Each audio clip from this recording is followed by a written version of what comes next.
Hey, my friends, we are so excited to welcome you back to the American Mothers Mom to Mom podcast. I have an exciting announcement for you. We have brought on to the podcast today someone who is amazing and very special. She is the American Mothers National Mother of the Year. Oh my goodness, you guys. So stay tuned. We're going to introduce you to her and you get to meet her and find out all about who she is and what she does because she's amazing. So stay tuned. Welcome to the American Mothers Mom to Mom podcast, a show that lifts, encourages, supports, and educates mothers to do their best in their awesome responsibility to raise, teach, and champion the rising generation. Join us as we talk to and answer questions from mothers nationwide about the challenges, heartbreaks, joys, and lessons learned from one mother to another. Welcome to the American Mothers Mom to Mom podcast. I am your co-host, Deanne Taylor, and I'm here with my amazing other co-host, Tamara Anderson. Tamara, you were able to attend the first American Mothers Convention that you've been able to attend. So what did you think about the convention, and what do you think about the announcement of the 2024 National Mother of the Year? Oh, the convention was amazing. I met so many amazing women there. I think it was just like this feeling of camaraderie, where we're all united to help mothers be the best they can be. I mean, I think we all know how hard mothering can be, and each of us come from like a different place and a different state and a different background, but we're united in our love of children and mothering. And I think that was just the general feeling of the convention. I think you're right. I felt that for the last, I've been to about 36 conventions, and I'm never disappointed in that feeling. And it energizes me for the full year. It's really great. Would you like to introduce to our listeners our special guest? I am so excited to introduce you guys to our guest. Our guest today, the National Mother of the Year for 2024, is Jenessa Fillipi. And Jenessa grew up in northwestern Minnesota. She was raised knowing the importance of faith, family, and community. She graduated from MSU Moorhead with a degree in secondary education and a master's in school counseling. Jenessa was an elementary counselor in Fargo for 15 years. She's married to her husband, Jake, since 2002, and the couple has been working and raising their 4 children in the Moorhead community. They stay active with church, sports, school, and service. In 2017, Jenessa and Jake founded Down Home nonprofit in an effort to bridge a gap for families emerging from homelessness. On December 23rd, 2017, their family transformed their first DH client's empty space into a fully furnished home. This sparked the passion to engage the greater community to become a powerful force in the battle against homelessness. Jenessa transitioned full-time as executive director of DH the summer of 2021. She prides herself in empowering all she encounters. Jenessa, welcome to the Mom to Mom podcast. Wow. Thank you, Deanne and Tamara. So excited to be here with you today. Oh, and we are thrilled to have you. My goodness. Yeah, we just love getting to know you. You're an amazing mother and a woman caring for your family and so many other people. But before we talk more about Down Home, I'd like to kind of focus in on your parenting philosophy and how that has worked for you.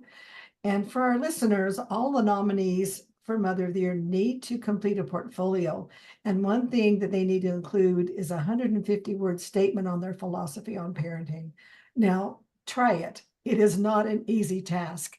But I really liked the way that Jenessa, you summarized 3 major points that I totally agree with: unconditional love, teaching values to your children, and spending quality time with your family. Of course, you broke down each of those with a lot of good ideas on what we need to focus on. And it's on the website if you want to read it. AmericanMothers.org. Jenessa's front and center on the first page. So you click on that and you can find out exactly what she said. But do you have any stories or ideas about how you instilled these philosophies in your beautiful 4 children?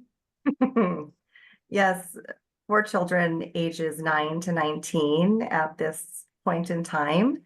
We are at a wide variety of ages and stages, which means we're blessed with busy, and I wouldn't have it any other way at this point in time. As you know, motherhood is an evolution, and there are things that I have to offer myself a lot of grace for that I do very differently with Emmeline, our youngest, than I tried with Elise, our oldest. And you really enter in with so many unknowns. And there's beauty in that, and heartache in that, and frustration in that, and lots of lessons to be learned. I know that, go ahead, what were you gonna say, I was Dia? going to say something that my older children told me when I have a 15-year age span between my oldest and youngest. And my older ones always said, "You never let us do that," or "You didn't parent me that way." And I go, well, let's see, there's life changes. And you think about my oldest graduated about the time my youngest started kindergarten. Mm, And the way all of you it. deal with things changed drastically in that amount of time. And so I'm sure you've found that in your parenting also. Oh, absolutely. And not that I would do things differently. There are some things that I think, oh, if I knew then what I know now, and yet that's part of the journey. And recognizing that there's beauty in, the oldest child. You talk about kind of that age, the age and where your birth order, there Mhm. is some truth in it, and not all families follow suit, yet I do see some similarities in that birth order in the oldest, the middle children, and the youngest, and some of their characteristics. My youngest is definitely the most, carefree, life is good. I leave the mess behind me, the tornado, and everyone will pick up after me. Where, the oldest is definitely very organized and task oriented and solution focused, all of those things that she's been blessed to be able to learn along the way. Hmm. But stories, I would say that one lesson that was learned as a young mother, at one point, believe it or not, right? They grow up fast, and yet at one point we had 3 children, ages 5 and under. And I remember feeling like the worst version of myself. I didn't even really know who I was at that time. I think we all can relate to that at some point. Oh, yeah. Oh, 100%. What happened? Who am I? And how are these my children? Mhm. Who are terrorizing me and others in Target, and who are not listening in church, and I have to tweak them behind the arm, to get them to listen, or some of the tips and tricks that we choose to use as parents to help them have boundaries too, right? Because in those ages and stages, it's really a couple, and as an individual, as a mother, as a father, how we learn to unite our parenting philosophies, not really knowing yet what it is. That's really a good point, Janessa, Mhm. that as you develop your parenting philosophy, you have a companion with you that you need to work on it together. And Mhm. it takes a while to get that to gel seamlessly. And I don't know that it's ever seamless, right, Deanne? Do you think? I know, you're right. I try to make it sound easy. Yeah, it sounded really good though. Now, as I have evolved as a mother and entering into this new stage of my oldest just wrapping up her first year in college, learning how to equip them as young adults, while also equipping still my youngest in elementary school with really essential friendship skills, managing emotions, getting things in on time, and then ensuring that we are intentional in faith elements in who we are and what we do. And it's sometimes the subtle things that are more impactful than the in your face things.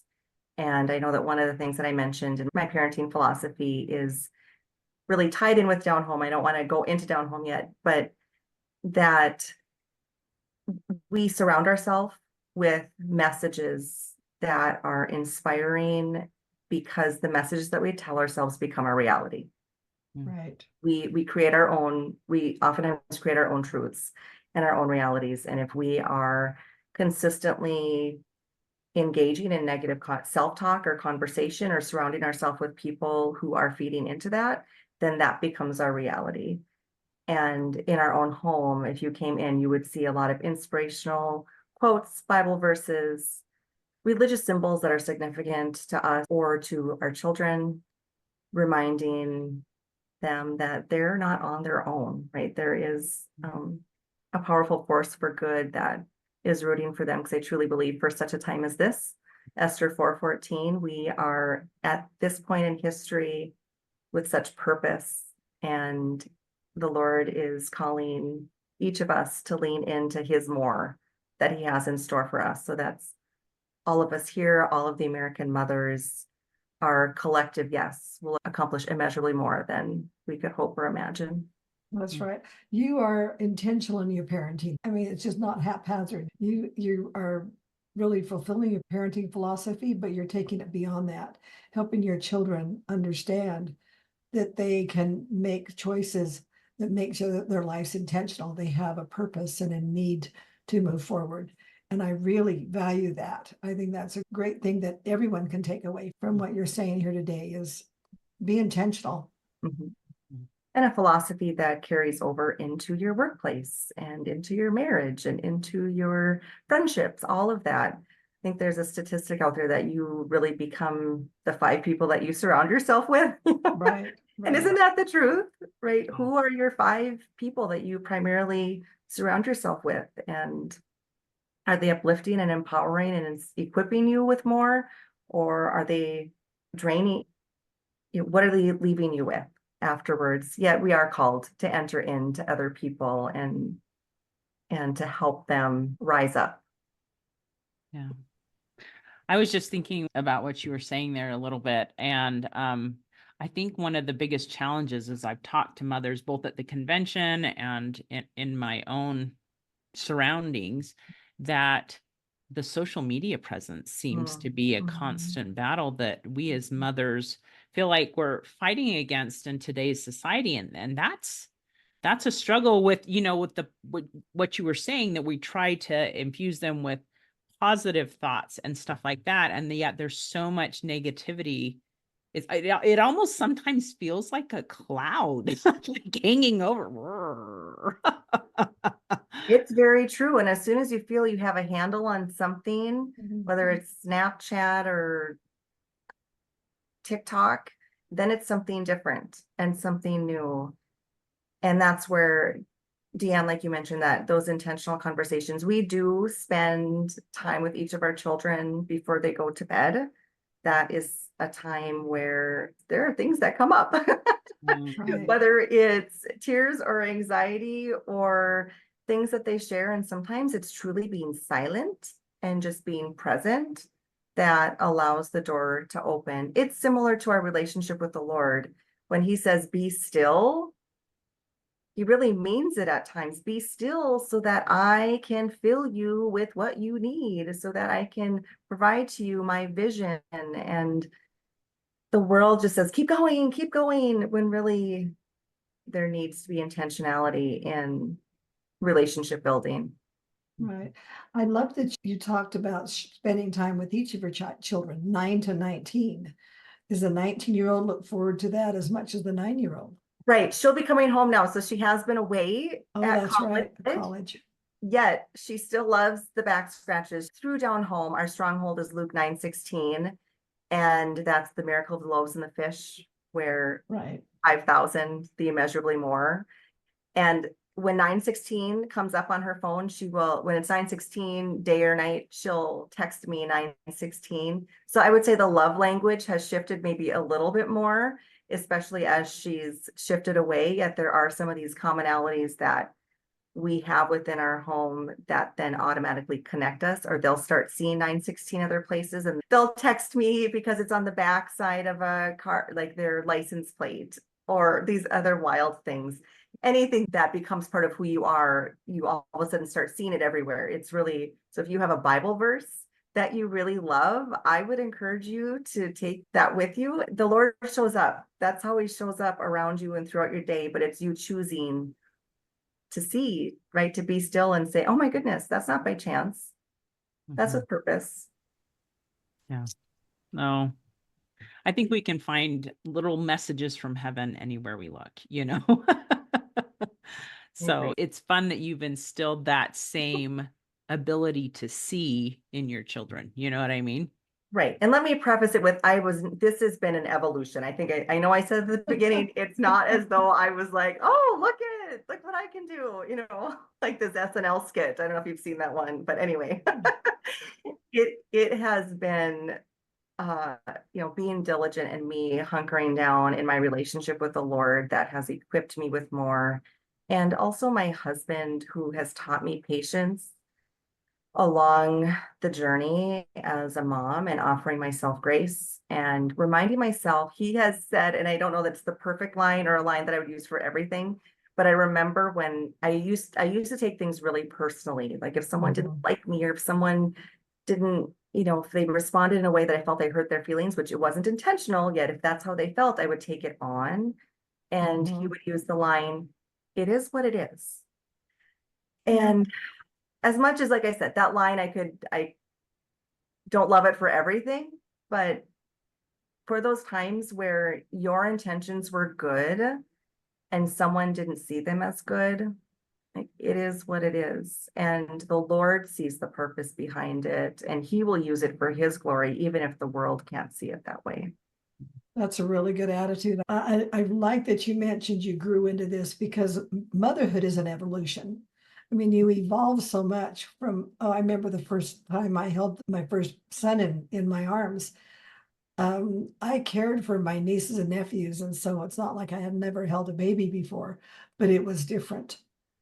It was overwhelming, not only in my feeling of love, but also in the responsibility that I actually started to understand, whoa, this is for the rest of my life.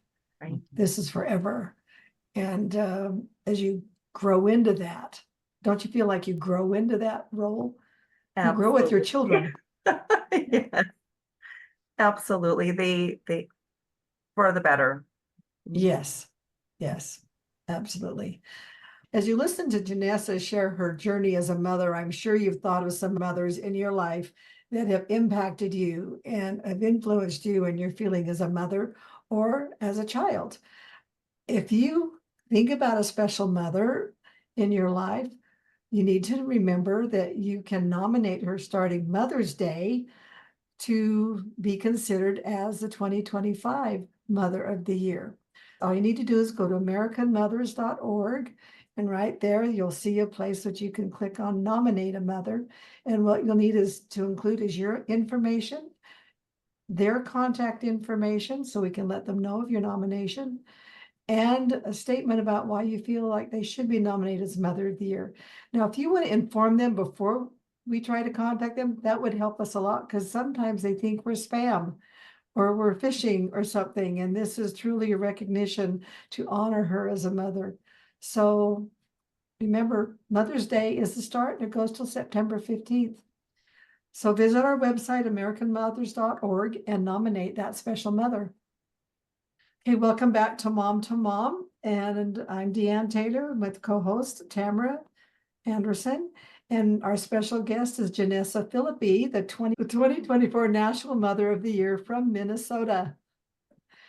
Jenessa, you've shared your journey about motherhood, and we've loved listening about your philosophy on parenting and how you've been intentional with your family. But you've also become involved as a family with a nonprofit that you started called Down Home. Would you like to share with us that journey that you've had with your family developing that? It really started in the fall of 2017. I was an elementary school counselor at that time, and my husband in maintenance work. And we really saw a similar gap. And it was that families who were emerging from homelessness in our community, while they were able to secure housing, pay for food, rent, clothing, they did not have the financial resources, the transportation, and or the family supports to be able to make that space a home. They truly entered in with their children, often single mothers with children, with a few bags as their belongings, and truly the inability to make those four walls, those four empty walls, into a home. And we started off by asking our children the question, what makes our house a home? And let me preface this with, we didn't know at all what we were entering into. Our yes was just taking the next step forward without knowing where the Lord was leading. And when we asked our children that question, it became very evident that it was the comforts, the connection, the dignity, and the stability of our home that made it a space. So that is the inspirational quotes and verses, along with the couch and the blankets and the pillows and an actual bed to sleep on, mattress off the floor. That's where the vision originally came from. And then it was on December 23rd of 2017, right before Christmas, where we had the privilege to partner with an area nonprofit that houses the homeless, and they were serving them. We were serving them. We loaded up our vehicles and a trailer with items from our home and Facebook Marketplace, and we transformed an empty space into a beautiful and dignified home right before Christmas. At the time, we really didn't know. My husband, I remember him saying, every once in a while for this, right? And I said, yeah, I think so. I don't know. Oh my goodness. Well, after serving that first family, Antoinette and Ty, it was very evident that the Lord had a greater vision in store. And while we could have never seen where we are today, it was collective yeses that leaned in without knowing. I mean, none of us really still knew the potential of what Down Home could be. And people kept on saying yes. They were showing up cleaning a warehouse. And I mean, the things that people said yes to is really miraculous. Mm. And here we are, fast forward in our 7th year, serving over 175 families. We have 8 staff, and the Lord's not done yet. There's definitely momentum for more. You have certainly impacted your community, you and your family. I was looking at some statistics here, and Down Home's process is extensive and intentional, just like you are in your family. You have goals and you have visions, but less than 5% of the families you serve return to homelessness. And that is amazing. The national average is 50%. And so you have made a significant impact in families in your community. And I think that is amazing what you've done. It is significant. As we've entered in, more is revealed. Thankfully, the Lord orders your steps and doesn't show you everything all at once, because we probably wouldn't say yes.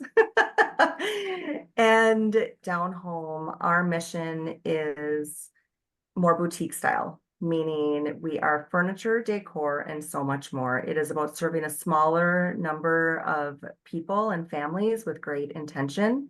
The furniture is really an entry point into additional resources that we provide beyond the move-in day. We have fabulous connections coordinators that deliver birthday packages. We have a Down Home Christmas event every year. There's family photography through a partnership. Just these incredible ways that we continue to help the family stabilize in order to really, the statistics that you're sharing now, I'd have to look, but I really think we're actually inching in on, less than 4% at this point in time, as we've brought on more staff and really honed in on our process even more. It's been a beautiful witness to see how the capacity to invite more team members in, some staff, that has been a game changer, and allowing them to feel empowered in their positions, which then allows me to enter into truly executive director role, and also affords me the opportunity for such a time as this to be with you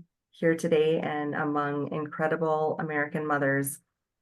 I want to say that 3 years ago, I was nominated as an American mother, and I prayed on it, and I just said, thank you so much for the nomination. I do not have the capacity. Well, I think that's really wise too. You need to know where you are and what is practical for you. Mhm. And it is a time, if you're a state mother of the year, you have that opportunity to represent your state, and that does take some time Mhm. to do that. And so we're so grateful you postponed, because now you're here. Well, I Because I prayed know, on it when I not got nominated this year, and I did my research. I will say, you're right, Deanne, in regards to anyone that I'm going to nominate, they certainly will. I was blown away. I mean, I need to say blown away by the exceptional women and the impact that they're having in their community, this ripple effect at the American Mothers Convention. I have never been at a convention where, among other women, mothers who love community, who are, love their family, striving to do more, not only in their community, but across the nation, and have a faith. It's an incredible combination across I can't even summarize it. Do you know what I'm, oh and both yeah, of you said a similar thing. It was way more than I could have imagined. And it's just such a gift to be a part of American Mothers, and the opportunity to equip other women to do more. Mhm. there's a time and a season in your life, and you didn't do this when your children were little. You did it as a family when they were older, and you did it when the season was right for you and your family. And I remember as a young mom, I was, oh man, I wished I could do that. I just can't. I've got too many little kids. And my mother had said, there's a time and a season, and don't rush it. You will know when your time is right, like you said, for such a time as this. And we need to accept where we are and how we get there. And that's not always easy. No, Well, and I think the hardest thing about this part of motherhood is that comparison bug that tends to bite us. You look and you say, well, so and so is doing that. How come I can't do that? And that's a little bit challenging for us, especially like I was saying with the social media aspect of motherhood. And you kind of have to pause and pull back a little bit. I have two sons with special needs, and so my message from God was, this is normal for you. And so quit comparing yourself to everybody else out there. Your normal is going to look different from everybody else's normal. And guess what? That's okay. And so finding your normal where you are meant to shine, that you don't have to be like Jenessa here. You don't have to start down home. That no. was what she was supposed to do, but find your little niche. What you are called to do. And Tamara, that is what the message, as you had mentioned at the beginning, Deanne and Tamara, I was an elementary school counselor for 15 years, and I was privileged to be able to share stories to empower the students individually and collectively. And one of the stories is one from a book from a dear friend that she wrote, Free to Be. And that's where the hold hands activity that I shared at the convention comes from. It's exactly what you're speaking to, Tamara, that we each have people and things and causes that we care about and things that we're exceptionally good at. And when we bring those together, we each have that one of a kind, never been told before, and never to be told again story. So when you dream, you must dream inside here rather than outward. It's within. It really is within each and every one of us. There is vision that the Lord provides, and that vision, as you said, Tamara, that you might see something early on in your life that you don't know how you're going to get there, but then all of a sudden, like, I don't know how to describe it, but for such a time as this, I truly felt, I mean, this was when I was in my 20s, that there was eventually going to be a platform for more, the opportunity to speak and share beyond my four walls of my home, beyond my four walls of my community. And I'm grateful for the opportunity now to see, oh, okay, Lord, I'm not sure exactly where you're taking me, but I will say yes to the things that are intentional. And I know you'll order the steps to get things done for your glory. And that's just where I'm at this stage. But I wasn't there 20 years ago. I wouldn't have been ready 20 years ago. And yet here I am for such a time as this. That's a great story. And it's a good reminder for all of us. Mhm. We never know where we're going to end up. And you said the steps are ordered, and sometimes they surprise you when they show up. Be They still- careful, Yeah. because when you say yes, sometimes the spirit moves really fast and then you're like, wait, hold on. Yeah, I can attest to that. I'm going through some of that right now in my stage in life. Life isn't over. You're still growing and learning, and there's still things to be done. And you'll know when it's time.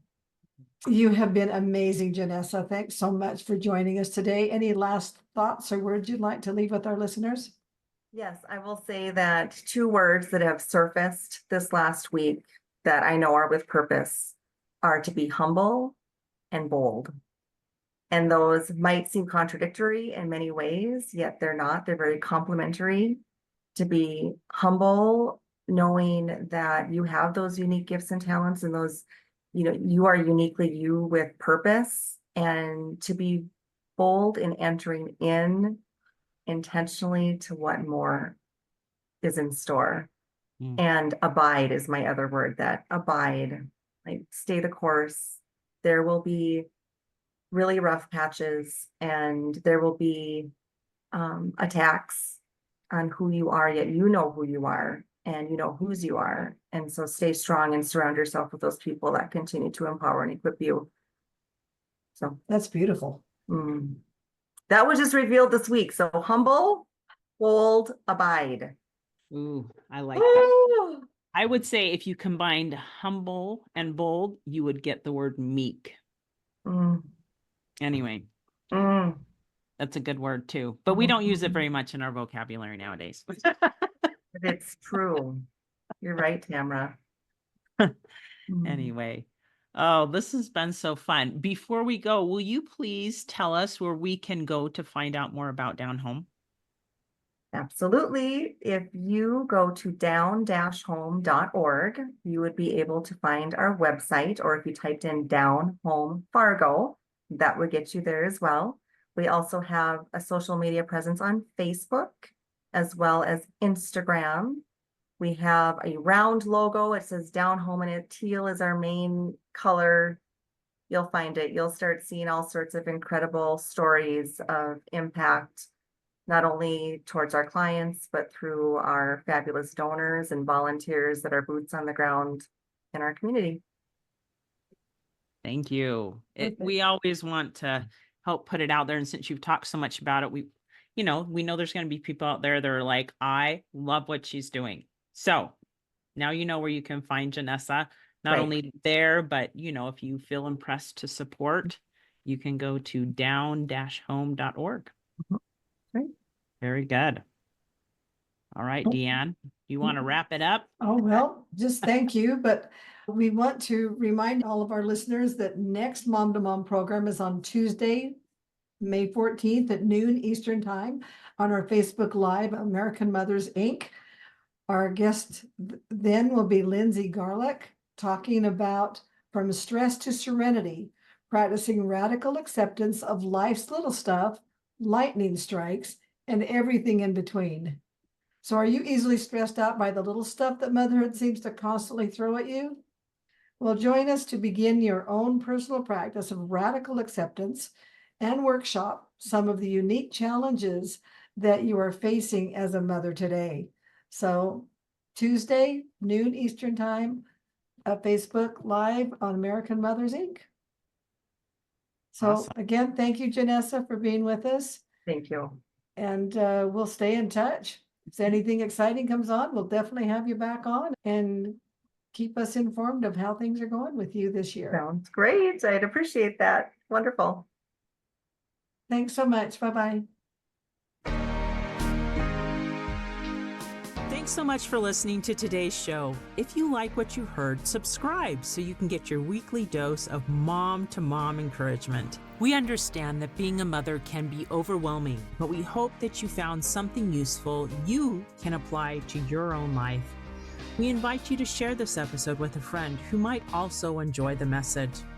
The mission of American Mothers is to support mothers, empowering them to positively impact their families and communities.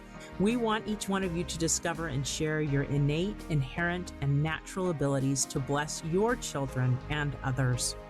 The primary purpose of this podcast is to educate and inform. The views, information, or opinions expressed during the American Mothers Mom to Mom podcast are solely those of the individuals involved and do not necessarily represent those of American Mothers Incorporated, its members, or employees. AMI is not responsible for, nor does it verify the accuracy of the information contained in the podcast, nor does the series constitute any professional advice or services. We look forward to visiting with you, one mom to another, next week. Until then, just do your best at mothering, and remember, you're not alone. You've got an army of mothers all around you cheering you on.